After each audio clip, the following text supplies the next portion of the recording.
The auction is about to commence, and the host stirs up the audience's excitement by promising them rare and valuable items.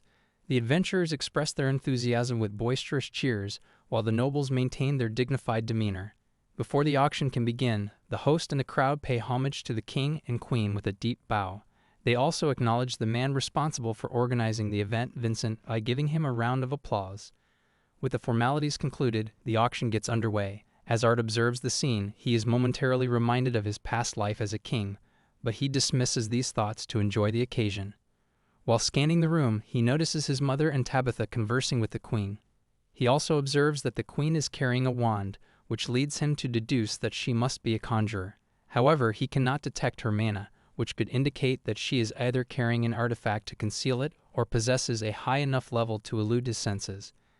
The auctioneer then presents a sword for bidding, and Vincent seizes the opportunity to ask Art if he wishes for him to acquire it. Since he is the proprietor, price is not a concern. The sword, crafted by a master smith who is also a fire artificer, is a short sword with a thunder-hawk core in its handle, allowing the user to generate electricity around the blade's edge, inflicting greater damage. Bidding for the sword starts at 50 gold coins, and the crowd eagerly places their bids in hopes of obtaining it. Art cannot help but notice the excessive price of the sword, which is worth more than a modest house in Ixyris. In his hometown of Ashbur, a handful of copper coins can sustain an average family comfortably for a considerable time, while the opening bid for the sword can feed a family in Ashbur for 250 years. Politely declining Vincent's offer, Art explains that he seeks something less distinctive. Vincent understands Art's preferences, knowing him well. Why settle for a few sparks when one can wield lightning itself? Vincent assures Art that he has already acquired all the items that he requested, except for a sword, and advises him to notify him if he finds something he likes during the auction. The auction proceeds with a myriad of exquisite items on display, including weapons, armor, and beast cores. Even the king bids on an A-class beast core, which will reveal if it contains a beast once the recipient absorbs it. Engrossed in the auction, Art fails to notice Sylvie's absence until he finds her conversing with the court mage. Rushing over to her, he calls her away. Before leaving, the court mage warns Art that a commoner has no right to own a special beast and threatens to ensure that Sylvie belongs to him. The mage's insolent remark infuriates Art, prompting him to lose control and unleash his rage in the form of bloodlust toward the mage. A few moments prior to the incident involving Art, Vincent had been discussing the newly acquired beast core with the king. Suddenly, an intense wave of bloodlust swept over them, causing Vincent to drop to his knees in terror. The queen and guards immediately sprang into action, ready to confront the unknown threat, while the king drew his sword to protect his family. The twin horns and Ray, even from outside, could sense the disturbance and rushed to the scene. Everyone in the room was left stunned and bewildered by the sudden turn of events caused by Art's loss of control. Art himself was worried that he may have exposed his true powers, but his fears were quelled by the news that an unrelated intruder had been apprehended, thus saving him from exposure. The auction proceeded as usual, and the final item presented was an infant world lion, leaving the audience in awe. World lions are rare and possess the ability to develop into B-class or even A-class mana beasts with proper care and nurturing, offering the owner a chance to become a legendary beast tamer by acquiring its beast will. The bid starts off at 500 gold, but it doesn't take much time for the price to reach all the way up to 800 gold. However, the bid is won by the king with a staggering price of 1,000 gold, which is double the original price. The crowd is left disappointed as they dare not challenge the king with their bid. Vincent congratulates the king and asks him if he wishes to raise the beast himself, but the king tells him that he plans on gifting it to his son Curtis. Upon hearing this, Curtis gets up from his chair and respectfully thanks his father for the honor. With the end of the auction, everyone prepares to leave to get the items that the king bought. However, they are stopped by the court mage as he wishes to make a request. He whispers to the king about his wish to get Sylvie from Art. Even though Art couldn't hear what they were saying, he knows something is off. They make their way to the storage where the king gets his items. Vincent also presents Art with the items he had requested. The bad feeling that Art had comes true as the king calls Ree over. The king introduces the court mage, Sebastian, to the group, telling them about all the great services he has provided to the royal family. He explains that Sebastian has taken a liking to Art's bond, and it would be a great service to the kingdom if he can get Sylvie. As Ray knows the importance of Sylvie to Art, he He apologizes to the king and explains that he cannot speak on Art's behalf since he had no part in acquiring Sylvie. It is up to Art to make the decision. Alice becomes worried because she knows her son well enough to understand that he would never want to part with Sylvie, but at the same time, they cannot refuse the king's request. The king approaches Art, and instead of lowering his head, Art meets his gaze with defiance. The king respectfully makes the request to Art once again and promises to present him with a great sword that suits a young aspiring knight, as he heard Art's conversation with Vincent. Before responding, Art takes a deep breath to calm himself, so he doesn't say anything inappropriate. Then he bows deeply and respectfully towards the king and refuses the offer, stating that nothing can replace Sylvie. Sebastian gets angry with Art's defiance, but the king orders him to stop. The king then proposes a trade, offering the world lion cub he just acquired for his bond, thinking it would be a better offer for Art since he does not know Sylvie's true nature. However, Art declines once again. The tension in the room grows as tempers begin to flare up. No one would dare to deny the king's request even once, much less twice. The king starts losing his patience and orders him once again to give up his bond, despite it being a request. Everyone in the room can tell from the tone that it's more of an order. Art calms his anger once again before responding, asking the king how much he would be willing to sell his own children for. He explains that the king doesn't understand the weight of his request, so he hopes to clarify it with this question. This statement leaves everyone, including the king's own family, shocked. With a gesture from Sebastian, the charges at Art to punish him for his insolence. The guard swings his sword with every intention of slicing him in half. However, Art swiftly dodges the attack and counters by throwing a powerful uppercut, knocking him out with one attack. Sebastian, however, chooses to continue the assault and tries to cast a spell in Art's direction. Art uses the same spell that Sylvie used and freezes time for everyone except himself and Sebastian. Using this opportunity, Art lets out all his anger and attacks Sebastian. In the blink of an eye, he appears before him and breaks his leg.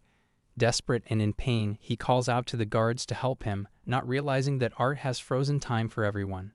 Sebastian is left terrified as he realizes that he is on his own with this child mage, whom he believed to be a mere kid, but in reality is a true monster. From everyone else's point of view, Art seemingly counters the guard's attack, but suddenly collapses without any apparent cause. Sebastian, on the other hand, appears with a broken leg. The queen immediately orders her men to locate an emitter to heal Sebastian's injury, while Alice and Ree watch heartbroken as their son undergoes suffering once again. Art wakes up in his bed, unable to recall what happened after using the static void to freeze time. Thanks to Sylvia's will, he has acquired the ability to use all her techniques, making him a formidable opponent. However, despite his many years of training, he is still only able to use it for a few seconds, and that too with a harsh backlash. This time he used it for too long, and thus the reason for his loss of consciousness. He is visited by Alice and Sylvie in his room. She is relieved to see her son. She explains that the doctor told them that he most likely lost consciousness from the shock. This leaves Art relieved as he wouldn't have to explain everything to her, but he is also very sad about making her worry again. Due to the panic that was caused by the guard's attack, the king decided to end things by excusing himself. Alice tells him that Ray is talking to the king's representative as they speak about everything that happened.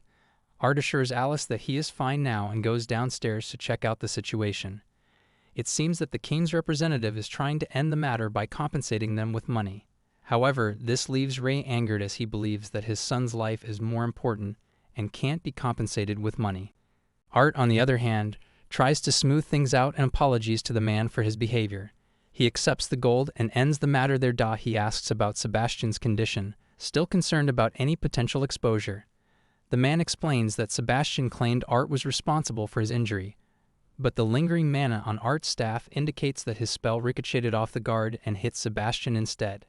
He is relieved and amused by the ironic turn of events. With the situation resolved, the man departs and Ray gives him the bag of gold, which he had originally intended for Art's use as an adventurer. Art thanks Ray and stores the money safely before examining the items he obtained from Vincent. He is pleased to find everything, including the mask, which he can use to conceal his identity and perhaps let loose a bit. With Art's birthday coming soon, Ray holds a meeting with the Twin Horns to see if they want to volunteer to be Art's supervisor. He tells them that he is hoping Helen or Durden would be up to the task. He even offers to compensate them for their trouble. However, Durden reassures him that they are like family, and he would love to accompany Art and watch him grow. Helen feels the same way.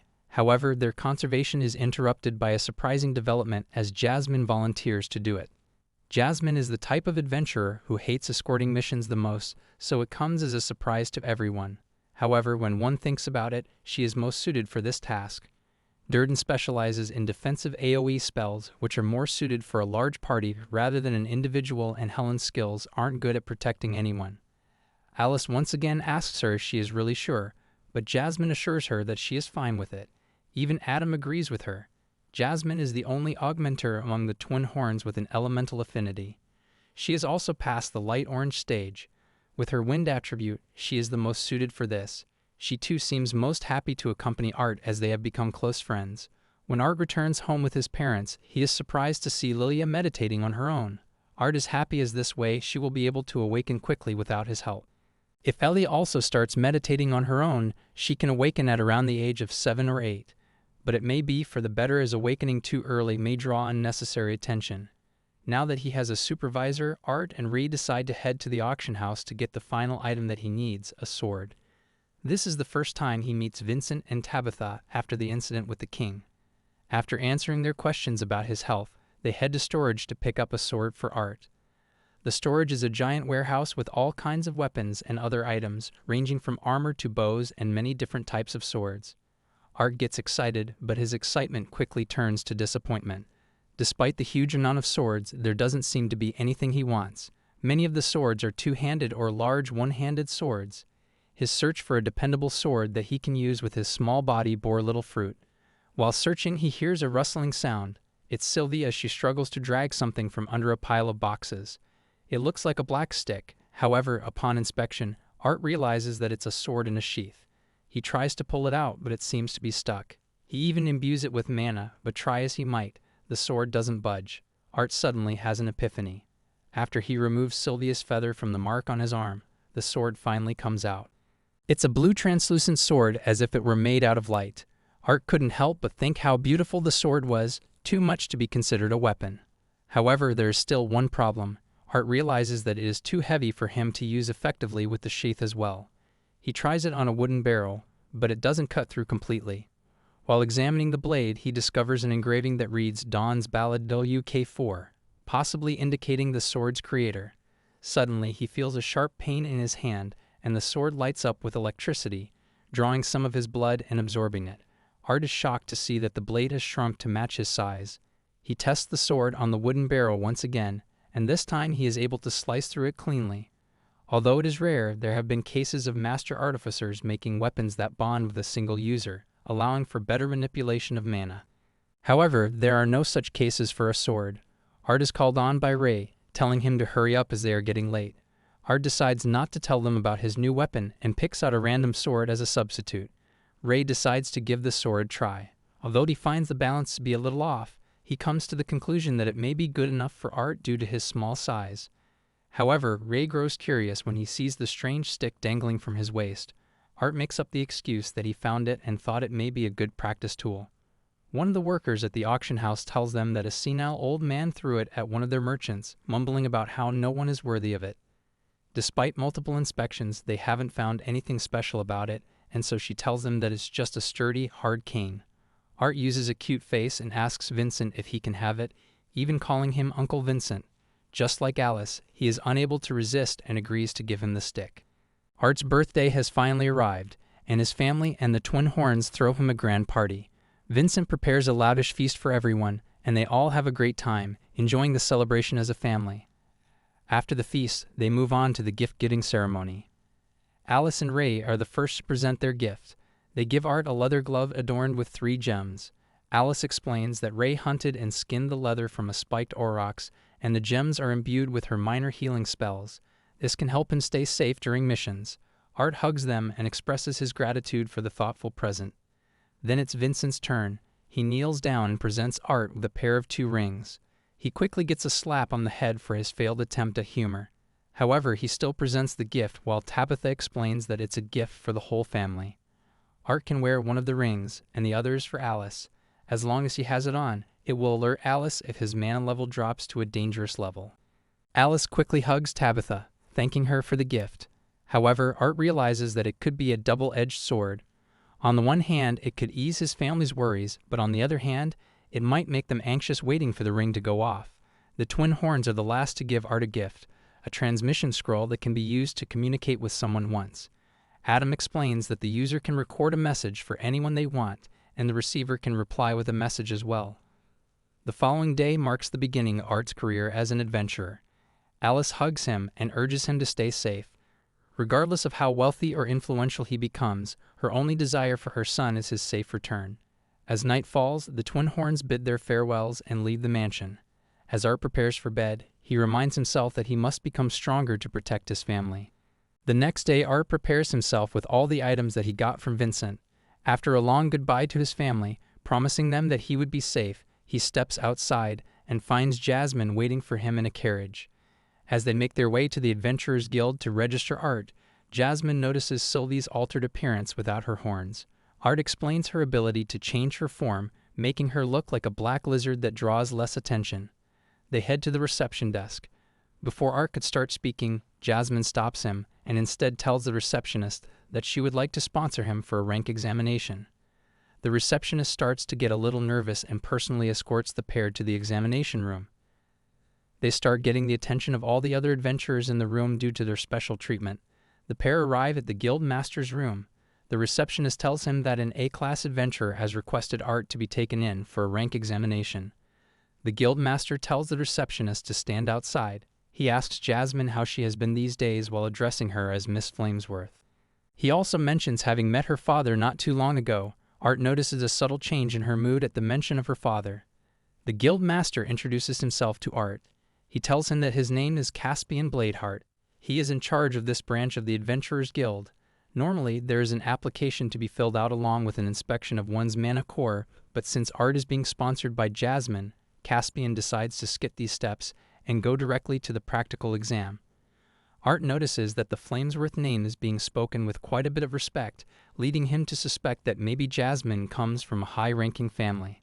Caspian mentions that names aren't mandatory to become an adventurer, however, since he has close relations with Jasmine, he would like to know a way to address him. While inspecting his mask the night before, Art noticed that the blue mark on his mask resembles a half note on a music sheet, so he decides to name himself after that and tells Caspian that he can call him Note. As they shake hands, Art can instantly tell that Caspian is very strong. With the introductions complete, Caspian instructs the receptionist waiting outside to take them to the examination hall. As they arrive, the sounds of screams and clashing weapons greet them. It's clear that the rank examination is already underway. An augmenter and an examiner are engaged in combat using a long polearm. Art watches the fight closely, analyzing every move. However, the examinee doesn't appear to be very strong. Despite launching numerous attacks, the examiner easily dodges them and defeats him with a single strike. Once the fight ends, the examiner delivers a lengthy assessment of their battle. Despite his lackluster performance, the examiner notes that Art has an affinity for fire. As a result, the examiner awards him a ranking of D. Up next is Diane Whitehall. Despite her beauty, she is a clumsy girl. After making her way to the battlefield, she introduces herself to the examiner as an 18-year-old conjurer. Her mana core is in a solid orange state. Her specialty is water magic. The examiner instructs her that there are medical staff and an emitter present on site, so she doesn't have to worry about anything. Art watches on from the stands. Once a conjurer reaches the orange stage, it becomes apparent where their specialty lays. Rather than focusing on all four elements, it's much more efficient to specialize in one particular element. Art heard from another adventurer that if a conjurer claims dual specialization or up, they are given a more difficult test to more accurately test their abilities. As the exam starts, Diane quickly casts a defensive spell to protect herself with a bubble of water. Jasmine explains that conjurers lack proficiency in reinforcing their bodies with mana, so they are trained to set up defensive measures immediately. The examiner retaliates with her own water magic, creating a layer of muddy water around Diane to block her vision. However, Diane bursts her water bubble to clear the muddy water and sends a powerful stream of water at the examiner, who easily dodges it. Quick to react, Diane turns the stream into a fog, but this move backfires as the examiner suddenly appears behind her and bops her on the head with her staff, signaling the end of the battle. Despite her loss, the examiner praises Diane's good mana control and casting speed, awarding her a C rank. The next participant is Elijah Knight. However, something unusual happens. Instead of calling the adventurer for the examiners have a meeting among themselves and announce that due to their status, they have been assigned the rank of B-rank adventurer.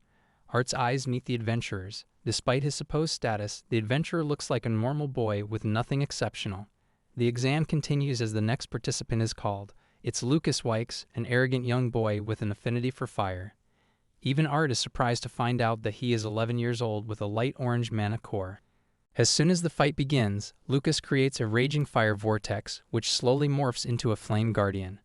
The rest of the examiners are impressed by the young talent. Lucas uses the flame guardian to attack, however, the examiner uses her earth magic to encase it in a tomb. Art realizes the reasoning behind this move. Due to the lack of oxygen, the flame guardian will naturally be extinguished in due time. However, it turns out to be a distraction as Lucas quickly fires off another spell which creates small balls of fire all around the examiner. Lucas makes the fireballs explode, but the examiner swiftly dodges the explosions and counters by creating a hand made of mud using earth magic. Lucas tries to jump away, but the hand manages to grab his leg from he is able to do so. Lucas releases the rest of the fireballs, but the examiner forms a protective barrier around both of them to avoid the attack. Having used up all his attacks, the battle ends with a victory for the examiner. She praises Lucas for his high mana pool and his use of high-tier fire affinity. However, she is interrupted by a frustrated Lucas as he tries to once again attack. One of the other examiners is forced to step in to stop the attack. Despite his rude attitude, the examiner awards him with a B rank due to his incredible potential. However, this is not good enough for Lucas as he leaves frustrated for not having been awarded A rank. Finally, it's Art's turn as the announcer calls note for the exam. Art approaches the battlefield, pondering how best to approach the exam. As soon as he steps onto the field, the examiner feels immense pressure emanating from him. However, before the fight can begin, Caspian interrupts them, ordering the examiner to stand down so he can personally conduct Art's exam. The examiner is surprised and protests that it's unnecessary for a AA class to test an examinee. But Caspian explains that he is doing it out of his close ties with Jasmine, Art's sponsor. The two mages face each other, prepared to start their fight.